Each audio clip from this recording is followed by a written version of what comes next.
Hi everyone. Today I'm going to show you how to make milk kefir.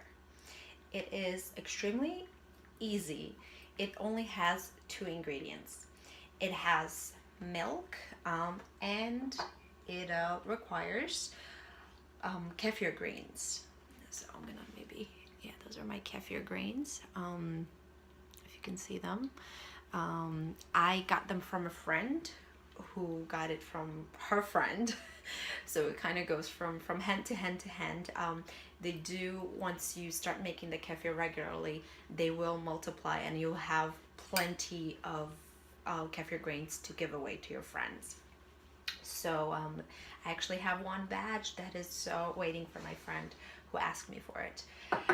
So very simple. There's about 1.5 tablespoons of kefir grains in here, and I'm just gonna add milk. I use raw milk, grass-fed, if you can find one, that is preferable. And then I'm just gonna, it has a nice thick fat on top, so I just wanna stir it a little, and then I'm just gonna add that to my kefir grains in a glass jar. There's about 2 cups of raw milk in here, maybe a little bit more, but that's it. So we have that, our kefir grains and our milk. And then you always want to use a wooden spoon. You don't want to use metal when it comes to the kefir grains. So I'm just gonna stir it. And you can't, it actually is gonna have to sit 24 hours for the kefir to be made. If you have brand new grain, kefir grain, that you got from somebody, or it came from online, from wherever you bought it online, and if it came frozen, you want to wait a little longer for the kefir to be made. So it might take a little longer than 24 hours. But you'll stir it around, and you'll see if it has that consistency that you want. If it's too watery, you want to leave it for a little bit longer. So yeah, basically this is it. Just like with the kombucha, if you saw my video, you don't want to close the lid. It does want to breathe. So I'm just gonna cover it with a piece of paper towel and a little scrunchie on top, and then I'm gonna leave it. You can stir it. If you remember in kombucha, I told you don't stir anything, just let it sit. With the kefir, you can stir it if you want to, if you're like curious what's going on in there. Otherwise, I leave it alone. I don't bother it, and yeah, it will be ready in 24 hours.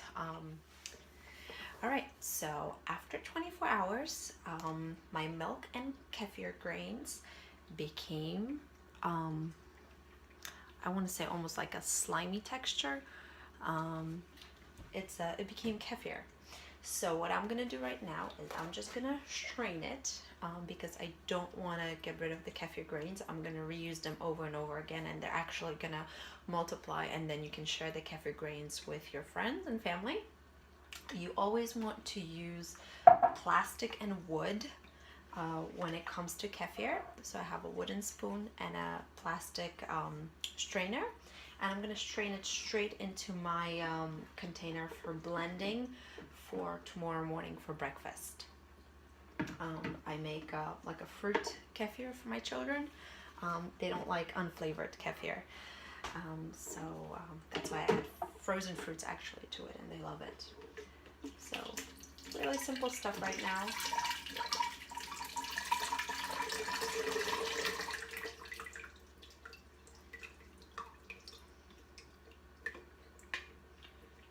Perfect.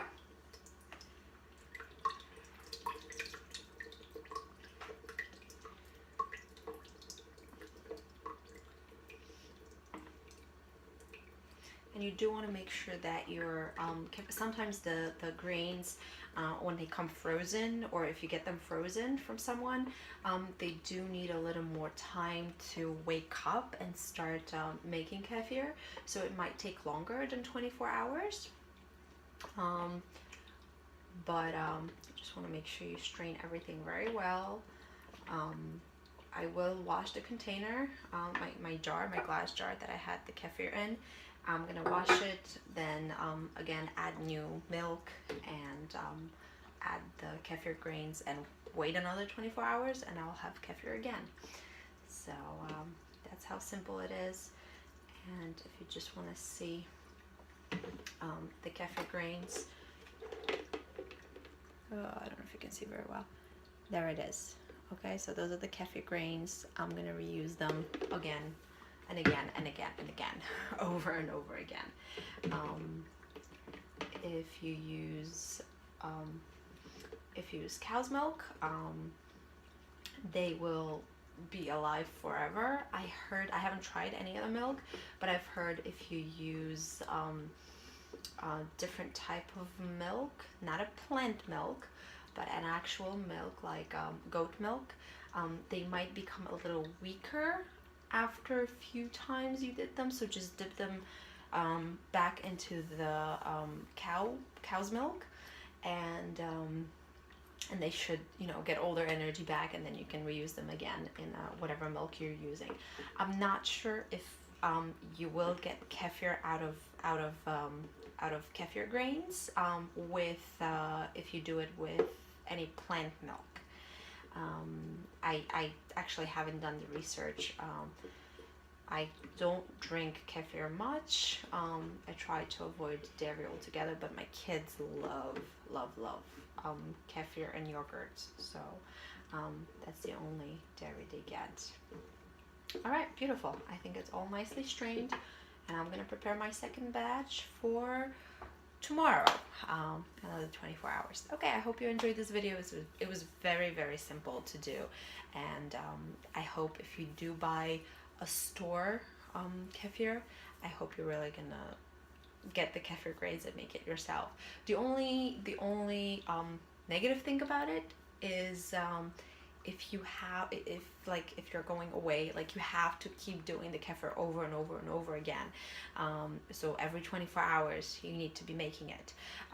If you want to stop, you have to put the grains into the milk and put it into fresh milk and put it into the refrigerator if it's for like a 1 day or 2 days. Otherwise you're gonna have to freeze it and then wake it up again for probably a little longer than 24 hours in fresh milk. All right, I hope I answered all of your questions. If you have any questions, you know where to find me. Just post everything over there and I'll try to answer them if I can. All right, enjoy. Bye.